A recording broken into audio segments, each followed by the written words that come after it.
কুমিল্লার মুরাদনগরের বাংরা বাজারে ভিজিএফের চাল বিতরণ। পবিত্র ঈদ উল ফিতর ২০২৬ উপলক্ষে কুমিল্লা জেলার মুরাদনগর উপজেলার বাংরা বাজার থানাধীন কাশিমপুর এলাকায় দরিদ্র ও দুস্থ মানুষের মাঝে ভিজিএফ বা ভিলেজ ভোটিং কমিউনিটি কর্মসূচির আওতায় চাল বিতরণ সম্পন্ন হয়েছে। সোমবার সকাল থেকে আকুবপুর ইউনিয়ন পরিষদ কার্যালয়ে কার্ডধারী উপভোক্তাদের মাঝে এই চাল বিতরণ কার্যক্রম শুরু হয়। এতে এলাকার অসহায় ও নিম্ন আয়ের মানুষের মাঝে সরকারি সহায়তা হিসাবে চাল প্রদান করা হয়। চাল বিতরণ কার্যক্রমে উপস্থিত ছিলেন আকুবপুর ইউনিয়ন পরিষদের ভারপ্রাপ্ত সচিব ও প্রশাসনিক কর্মকর্তা চন্দন কুমার দাস। আজকে পবিত্র ঈদ উল ফিতর উপলক্ষে ভিজিএফ কর্মসূচির আওতায় ২ নং আকুবপুর ইউনিয়ন পরিষদের ২১৭০ জন উপকারভোগীর মাঝে ১০ কেজি হারে চাল বিতরণের কার্যক্রম চলছে।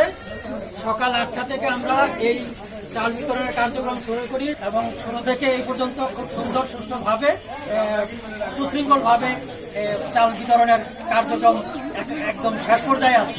আমরা তালিকা করেছি, মাস্টারও করেছি এবং উপকারভোগীর তালিকা অনুযায়ী আমাদের টোকেন বিতরণ হয়েছে। উপজেলা যুব দলের আহ্বায়ক মোহাম্মদ সোহেল সামাদ।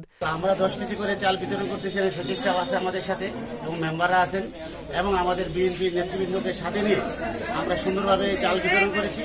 আকুবপুর ইউনিয়ন স্বেচ্ছাসেবক দলের আহ্বায়ক শরীফ খান, আকুবপুর ইউনিয়ন যুব দলের আহ্বায়ক মোহাম্মদ মনির হোসেন, বলিঘর ৬ নম্বর ওয়ার্ডের মেম্বার আতাউর রহমান রিপন, গাজীপুর ৯ নম্বর ওয়ার্ডের মেম্বার মাহবুবুর রহমান বাবু এবং ১, ২ ও ৩ নম্বর ওয়ার্ডের মহিলা মেম্বার শেথালি বেগম সহ ইউনিয়ন পরিষদের অন্যান্য গণ্যমান্য ব্যক্তিবর্গ।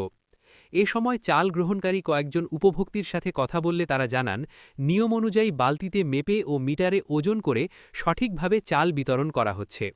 তারা এই সহায়তা পেয়ে সন্তোষ প্রকাশ করেন এবং সরকারের এ ধরনের উদ্যোগকে স্বাগত জানান।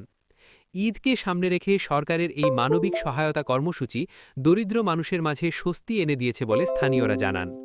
তথ্য ও চিত্র সিনিয়র রিপোর্টার মোহাম্মদ আক্কাস আলী, হীরা।